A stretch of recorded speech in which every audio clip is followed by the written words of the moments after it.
As the United team enter a new chapter in their ongoing legacy, one fallen idol seems to be hitting the headlines for all the wrong reasons. Joining us to look through this morning's national and regional newspapers is Jeanette Miller and Kieran Maguire, and I'm talking about Gaza. What's this about £10,000 for a loaf of bread, Jeanette? Yeah, it's really sad. He apparently went into a grocery store, had no money, and wrote a cheque out to himself for £10,000. It's really just the stories about how many of his footballing colleagues are very worried about him, and he seems to be on a spiralling sort of downfall, really. Booze, people are urging friends not to buy him drink, and just very, very sad. He seems to be tabloid fodder, well, has been for a number of years, perhaps even more so recently. Papers scrutinising his mental health care, and you've read his autobiography. Is this a man on the edge?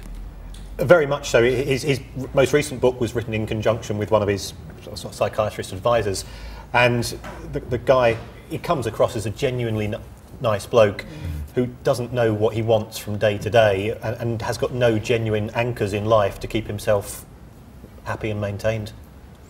Little lost soul, really, it seems, doesn't it? It's really sad, though, like you say. I mean, particularly for young boys growing up watching as a football idol, to see what he's now become, and it's just it sickens and saddens me, really, that the newspapers really go to town on it. I mean, people do want to read it, but it's sensationalised. It sells papers, and it's really quite sad that we sort of live in that kind of a society, really, isn't it? Yeah, I think the story's quite sympathetic towards him, but no, I agree. I think the headline is "Football Legend on Lash." Well, yeah, he's seriously ill, and it's not just fueled by alcohol, by the looks of things. So it is very sad. OK, well, let's turn our attention to a story that you've picked out, Kieran, and I believe it's not necessarily all written in the stars.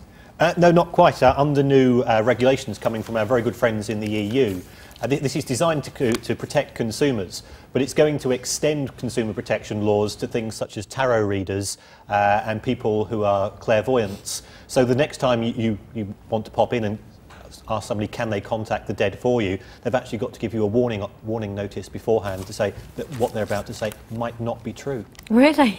Might not be true. Might not be true. Shocking revelations. But how do they know if it's true or not? Well, apparently the Consumer Protection Department now do have a hotline to God, and he will be advising them accordingly. Oh, excellent. OK, so they can ring up and check that everything's all above board. That's right. I think it's one of these 0901 numbers, so it's premium rate, unfortunately. Oh dear, the world's gone bonkers. But I mean, we were hearing stories, hearing a story about, I mean, completely separate, but I'm thinking about PC gone mad, really, in many respects, because the woman in Tameside who found a cat and she put the posters up and now got in trouble with the council, says she's going to fine her unless she pulls it down for fly posting. And then we hear about trading standards, telling the truth or not with astrology. Are we just getting too concerned about red tape, Jeanette? Well, I think it does sound a little bit ridiculous. I think this story is crazy, really. I mean, surely people who are going to see somebody to read tarot cards are going to know and don't need that kind of warning. It does sound a bit mad, and the money that must have been spent to actually introduce and implement these rules. Well, this is it, and how do you enforce it as well? I mean, how does that? I don't know. How does that happen? They have a little seal of approval on the caravan. I think they've got to have disclaimers, and if you don't, there could be up to a £5,000 fine. Crikey. Well, I don't know how. Yeah, I can hear there's a lot of conversations going on in our ears now. How could you prove this? I want to know. I want answers. I want them now. Well, I'm sorry, we don't have the answers. We'll bring you more on that story as and when we receive more details. Another story that you picked out, Kieran, this morning, which is quite unbelievable. It's about some students and well, you tell us more. That's right. There was 3 student naval officers, and they're on a training exercise, and the captain of this nuclear submarine allowed them to navigate it. They weren't very good. They couldn't tell left from right, or port from starboard, as we should say, of course. And they put a load of tracing paper over the maps of the topography of the ocean where they were in, and crashed into the seabed. Now, a nuclear submarine crash could be very, very serious. It's cost £5 million in repairs. Yeah, it could make your fish glow in the dark, couldn't it?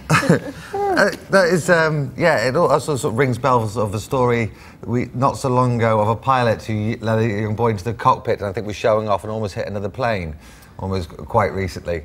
But well, there you go. Don't let the kids at the wheel of a submarine. No, absolutely. I mean, they've got to learn somehow, but you would think there would be appropriate supervision. You'd have thought so. Give them some water wings or something.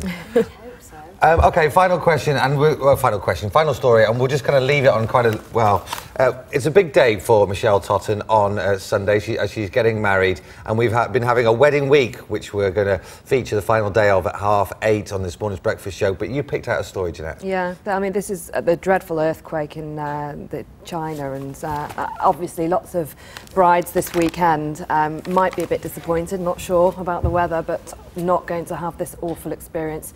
The place where they were getting married actually collapsed. I think it was within 10 minutes. So the picture's pretty devastating. Hopefully no brides this weekend in Manchester are going to have anything near this experience. This is it. I suppose we wrap ourselves up in our comfort zones, and we can't even relate to kind of the disastrous effects that have happened out in places like China at the moment. Well, thanks for joining us so far this morning, and we'll have more from Kieran and Jeanette on this morning's breakfast show. We certainly will. We're going to go to a quick break. After that, we'll have all your latest traffic and travel news with Polly.